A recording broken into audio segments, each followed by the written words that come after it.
ওমর নামের একটা ছেলে, কন্টেন্ট ক্রিয়েটর, খুব জনপ্রিয় একজন টিকটকার এবং খুব জনপ্রিয় একজন ইউটিউবার। এই যে থটস অফ বিল্লালের আর্নিং দেখাচ্ছি। এই যে তোমার আব্বু দেখাইতেছে, দেখো মনিটাইজেশন ছাড়া তোমার আব্বু কি দেখাইতেছে, দেখো তোমার ইউটিউবে সারা জীবনে যে আর্নিং, ওইটা কোন এক সময় আমার একটা ফ্যানকেই দিয়ে দিও, ক্যারিয়ার দাঁড়ায় যাবে। আমার ক্যারিয়ারে 100টা দেশের রাষ্ট্রদূতের সাথে আমার দেখা হয়েছে, কথা হয়েছে। এই ছাগল, আমি প্যারোডি বানাই ইউটিউবে, এই ভিডিও আরেকজনে কাইটা সারে টিকটকে, তোরা টিকটকে দে তার কমেন্টে নিচে গাইলা, টিকটকে দে তোরা ভিডিও বানাত, কারণ মানে আমি ইউটিউবে ভিডিও বানাই, ইউটিউবে খেলো আমার লগে তা পারবো না।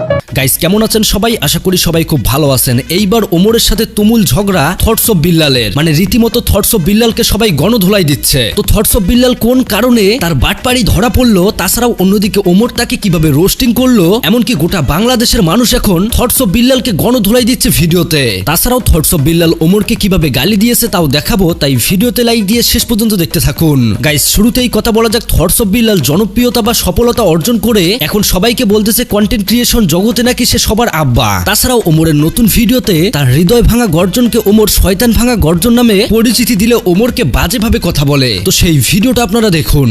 ওমর নামের একটা ছেলে, কন্টেন্ট ক্রিয়েটর, খুব জনপ্রিয় একজন টিকটকার এবং খুব জনপ্রিয় একজন ইউটিউবার, যার ফ্যান বেস অনেক বেশি, অনেক মানুষ তার সাথে কানেক্টেড, অনেক ডাইহার্ট ফ্যান আছে। নেট দুনিয়ায় যদি আমি বলি, বাংলাদেশে ওমরের চেয়ে স্ট্রং ফ্যান বেস কারোরই নাই। থটস অফ বিল্লালের সাথে চ্যালেঞ্জে আসো। এই যে থটস অফ বিল্লালের আর্নিং দেখাচ্ছি, এই যে 5,12,572টা স্টার, $5,125 স্টার। আমাকে তো মনিটাইজেশন নাই, দেখো এই যে তোমার আব্বু দেখাইতেছে, দেখো মনিটাইজেশন ছাড়া তোমার আব্বু কি দেখাইতেছে, দেখো মনিটাইজেশন ছাড়া তোমার আব্বা দেখাইতেছে $4,203, $5,04,000 টাকা মনিটাইজেশন ছাড়া। ইনকাম করে আসো, রেকর্ড করো। সরাসরি সোশ্যাল মিডিয়াতে এসে ওমরকে এইভাবে থ্রেট করাতে অন্যদিকে ওমর পাল্টা জবাব দেয়। তো ওমর এই টাউটার বিল্লালকে কি জবাব দিয়েছে সেই ভিডিওটা দেখুন। অনেক ভালো ভালো ক্রিয়েটর আছে বাংলাদেশে, ভিউ পায় না ভাই, ভিউ 1 লাখ 1.5 লাখ, কে লেগে তা করে ভিউ দেন না, আমার কি লেগে ভিউ দেন? আমি যদি রোস্ট না করি আমার ভিউ হয় না। এই ব্যাক কল, আমার যত আমার এই মানুষ এই রোস্টিং এর লেগে আমার চিনে না, আমার এই ব্যাড ব্রাদার থেকে মানুষ চিনে, আমার কন্টেন্টের লেগে আমার চিনে। প্যারোডি ভিডিও আমি যদি রোস্টিং করতাম না ভাই, এগুলা কানতো পরের দিনে কানতো, আমার মামলা দিত 5টা। আমি যদি রোস্ট করতাম, এই ছাগল, আমি প্যারোডি বানাই ইউটিউবে, এই ভিডিও আরেকজনে কাইটা সারে টিকটকে, তোরা টিকটকে দে তার কমেন্টে নিচে গাইলা, টিকটকে দে তোরা ভিডিও বানাত, কারণ মানে আমি ইউটিউবে ভিডিও বানাই, ইউটিউবে খেলো আমার লগে তা পারবো না। ওমর সরাসরি বলছে ইউটিউবে এসে চ্যালেঞ্জ করো। এই খোলা ময়দানে মাজার বানিয়ে বই বিক্রি করে কখনো কন্টেন্ট ক্রিয়েটর হওয়া যায় না। তাছাড়া অন্যদিকে আবার নাসা ভাই বিনোদন, যে কিনা একসময় থটস অফ বিল্লালের সাথে ঘোরাঘুরি করতো, সেই নাসা ভাই বিনোদনই এইবার এই টাউটার বিল্লালকে ইচ্ছা মতো ধুয়ে দিল। তুমি পারবে কিনা জানি আমি, তাও স্বপ্ন আমার একটাই, এই ট্রেন্ড কাজে লাগিয়ে হাজার হাজার পিস তাবিজ বিক্রি করতে চাই। ভালোবাসে বিয়ে করেছে কয়জন, সবই তো খাওয়া দাওয়ার গর্জন। আমি পারবো কিনা জানি না, তবে স্বপ্ন আমার একটাই, আমি বতমারা একজন কন্টেন্ট ক্রিয়েটর হতে চাই। সেই ভিডিওটাও দেখুন। এই টাউটার বিল্লাল মাজার বানিয়েছে, তার ফেস দেখালেই, তার সাথে কেউ ভিডিও করলেই সরাসরি বলে এইটা নাকি মিলিয়ন যাবে। এতদিন তো আপনি চ্যালেঞ্জ করছেন না, আজকে আমি চ্যালেঞ্জ করলাম, এটা মিলিয়ন ভিউ হবে। ভুলে করা জীবন খাতায় কলম দিয়ে লেখা, ওখানেও কিন্তু আছে 1,000 টাকার চেয়ে মূল্যবান কথা। ওটা লেখা আছে ভাই, মানে কতটা ভণ্ড সে সেটা একবার ভাবতে পারছেন? হৃদয় ভাঙার গর্জন ওরূপে শয়তান ভাঙার গর্জন, যেই বইয়ের মূল্য 100 টাকা, সেই বই বিক্রি করতেছে 1000 টাকায়। মানে বাটপাড়ি সীমানা থাকা দরকার। তো অন্যদিকে আবার কালামিয়া টাউটার বিল্লালকে কিভাবে ধুয়ে দিল দেখুন। অনুপ্রেরণার আরেক নাম জাঙ্গা বাবা, বাইরে থেকে জাঙ্গা কিনলে সফলতার মুখ দেখতে পাবা। তুমি একদিন বড় কিছু করবা, এই ভিডিওটা 1 মিলিয়ন কনফার্ম। দেখতে হবে না, তুমি বড় কিছু করবা ইনশাআল্লাহ। তুমি পারবা।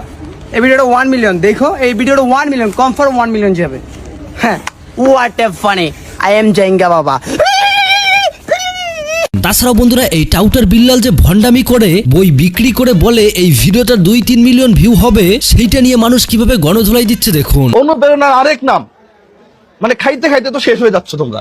মিস্টার ব্রেইনলেস, আমি আপনাকেই বলছি, ব্রেইন থাকলে বোঝার কথা। 350 টাকা বইয়ের দাম। নবীজি কি পদ্ধতিতে চিকিৎসা করছে, পুরো বইয়ের পাতা দেখছো? হ্যাঁ, থটস অফ বিল্লালের বইটা আনেন নাই? হ্যাঁ, বইয়ের মধ্যে কিচ্ছু নাই, 34 পাতার একটা বই, যেরকম 100 টাকা খরচ হয় না, এই বইটা তুমি 1000 টাকা কেমনে বিক্রি করো? এটা ভক্তদের ভালোবাসা, এটা মানুষের ভালোবাসা, আমার কাছে 1000 দিয়ে নিচ্ছে।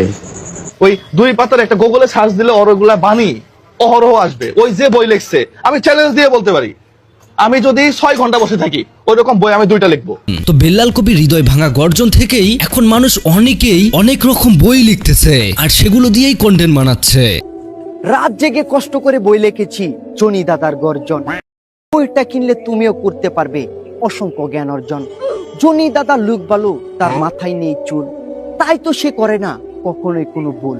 যদি জনি দাদার মতো তুমিও জ্ঞান অর্জন করতে চাও তাহলে মাত্র 1000 টাকা দিয়ে আমার কাছ থেকে বইটা কিনে নাও। তো থটস অফ বিল্লালের এই 1000 টাকা বই বিক্রি করা নিয়ে গোটা দেশ এখন এইটার প্রতিবাদ করতেছে, এমনকি হাতে লিখলে নাকি বই 10,000 টাকায় বিক্রি করতেছে এই বিল্লাল। মানে ভাই এখানে কি লিখতেছে এগুলো? এটা লিখতেছি এই বইটা ওই যে 10,000 টাকা একটা অর্ডার আছে, মানে আমি হাতে লিখতেছি। যে বইয়ের মধ্যে খালি 3-4টা লাইন, এক পৃষ্ঠার মধ্যে আর কিছু নেই, সেইখানে বাটপাড়ি শুরু করে দিয়েছে এই টাউটার বিল্লাল। তো প্রিয় দর্শক, পুরো ভিডিও দেখার পর আপনাদের মূল্যবান মতামত কি আপনারা অবশ্যই কমেন্ট করে জানাবেন। দেখা হবে পরবর্তী ভিডিওতে। আল্লাহ হাফেজ।